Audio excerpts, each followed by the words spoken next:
Di balik desau angin mamiri yang menyisir pesisir Makassar dan keheningan yang merayap di antara pilar-pilar monumen korban 40.000 jiwa di Kelurahan Kalukuang, tersimpan sebuah frekuensi kelam yang seolah menolak untuk padam oleh waktu.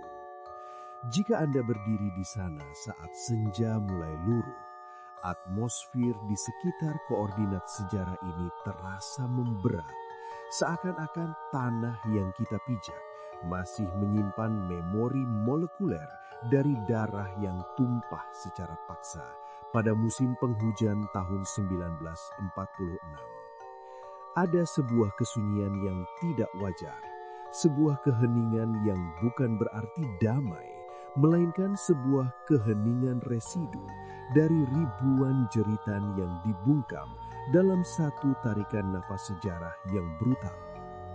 Para tetua di tanah Bugis Makassar seringkali berbisik bahwa luka lama ini tidak hanya tercatat dalam buku-buku usang, tetapi juga terpatri dalam struktur metafisika wilayah tersebut, di mana setiap jengkal tanah yang pernah dilewati oleh sepatu Lars pasukan khusus Belanda seolah memiliki suhu yang berbeda. Apakah benar bahwa trauma kolektif yang begitu masif dapat menciptakan sebuah entitas mistis tersendiri, sebuah gema yang terus berputar dalam labirin waktu Nusantara? Disinilah, sebagai seorang peneliti okultisme dan sejarawan, saya melihat bahwa peristiwa Westerling bukan sekadar catatan agresi militer, melainkan sebuah robekan pada kain realitas budaya kita yang menyisakan lubang hitam spiritual yang masih menganga hingga hari ini, mengundang kita untuk menelusuri kembali jejak-jejak kaki sang Turki yang membawa maut ke tanah para pemberani. Akar dari teror ini bermula ketika kapal yang membawa 123 personel Depot Speciale Truppen (DST) berlabuh di Makassar pada 5 Desember 1946, dipimpin oleh seorang kapten muda berusia 27 tahun bernama Raymond Pierre Paul Westerling yang memiliki latar belakang kelahiran Istanbul dan reputasi sebagai algojo tanpa nurani. Belanda yang saat itu sedang berupaya keras mempertahankan pengaruhnya melalui pembentukan Negara Indonesia Timur (NIT), merasa kewalahan menghadapi perlawanan gerilya rakyat Sulawesi Selatan yang dipimpin oleh tokoh-tokoh seperti Andi Abdullah Bau Masepe dan Walter Mongisidi. Westerling datang bukan dengan strategi perang konvensional, melainkan dengan doktrin Standrecht atau hukum darurat yang memberikan wewenang penuh baginya untuk menjadi hakim, jaksa, sekaligus eksekutor di tempat tanpa melalui proses pengadilan formal. Strategi ini secara teknis disebut sebagai counterinsurgency, namun dalam praktiknya ini adalah sebuah ritual penjagalan sistematis yang dirancang untuk mematahkan semangat sirik, sebuah konsep harga diri dan martabat yang sangat sakral dalam budaya Bugis Makassar. Dengan menggunakan daftar nama yang disusun oleh intelijen Belanda di bawah pimpinan pembantu Letnan Vermeulen, pasukan DST mulai bergerak seperti bayangan maut di kegelapan subuh, mengepung desa demi desa, memisahkan laki-laki dari keluarga mereka, dan melakukan eksekusi di depan mata anak istri mereka sebagai bentuk teror psikologis yang paling ekstrim. Pernahkah kita merenungkan bagaimana sebuah otoritas militer bisa dengan dingin melegitimasi pembunuhan massal terhadap warga sipil hanya demi sebuah ambisi politik negara boneka? Seiring berjalannya waktu, kekejaman yang nyata ini mulai bertransformasi menjadi mitos yang mencekam, di mana sosok Westerling digambarkan sebagai entitas yang hampir tidak manusiawi, seorang demon of the East yang kebal terhadap kutukan dan air mata. Angka 40.000 jiwa yang pertama kali diutarakan oleh Kahar Muzakkar kepada Presiden Soekarno pada tahun 1947 telah melampaui sekadar data statistik dan menjadi sebuah simbol mistis tentang pengorbanan yang tak terhingga. Angka ini adalah manifestasi dari beratnya beban spiritual yang dipikul oleh tanah Sulawesi Selatan.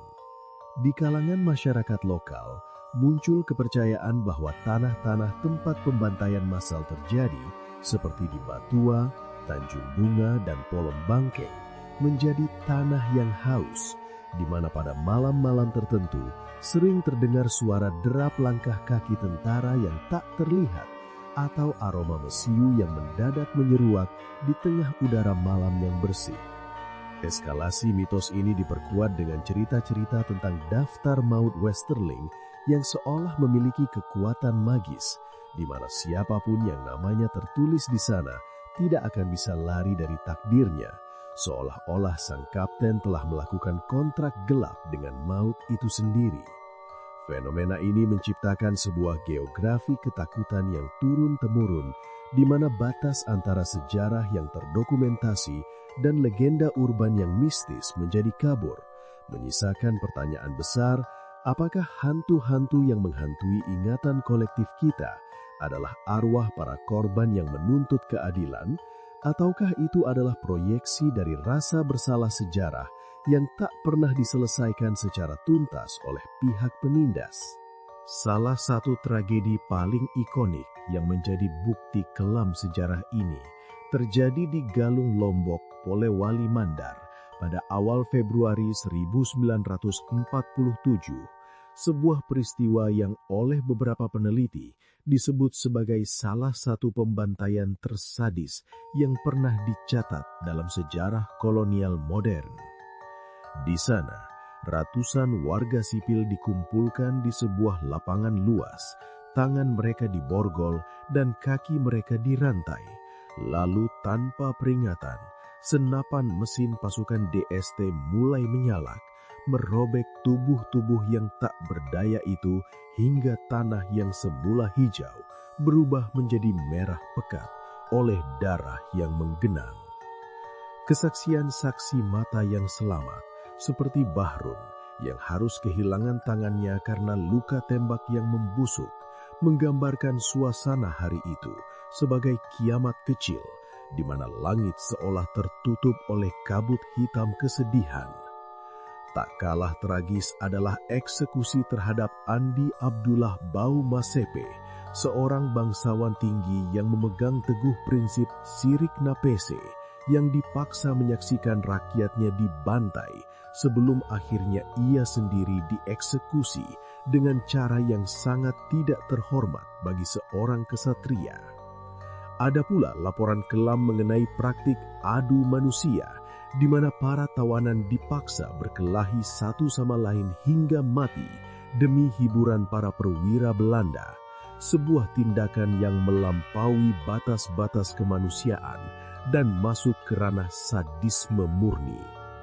Kejadian-kejadian ini bukan sekadar angka dalam laporan militer, melainkan luka psikis yang dalam, sebuah pengkhianatan terhadap nilai-nilai kemanusiaan yang dilakukan oleh mereka yang mengaku membawa peradaban ke Nusantara.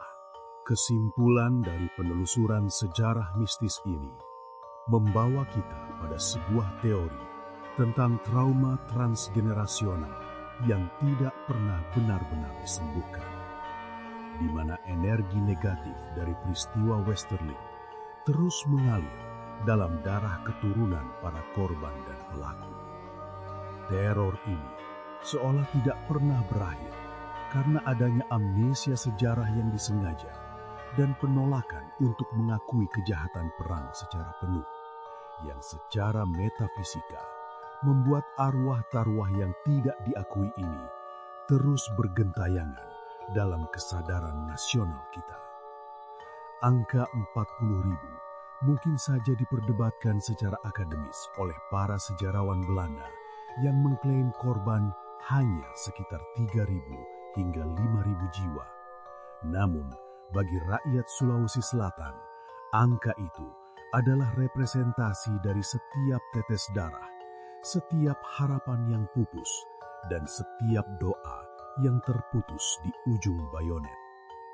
Mengapa teror ini tetap terasa nyata hingga sekarang? Mungkin karena kita sebagai bangsa belum sepenuhnya mampu memproses duka tersebut.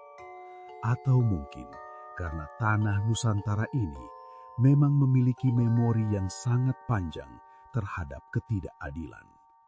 Selama kebenaran absolut masih terkunci di laci-laci arsip Den Haag, dan selama monumen-monumen itu hanya dianggap sebagai batu mati tanpa jiwa, maka gema 40.000 nyawa itu akan tetap berbisik di sela-sela angin mamiri, mengingatkan kita bahwa sejarah yang berdarah akan selalu menuntut tempatnya dalam ingatan, baik melalui logika pengetahuan maupun melalui getaran mistis yang tak kasat mata.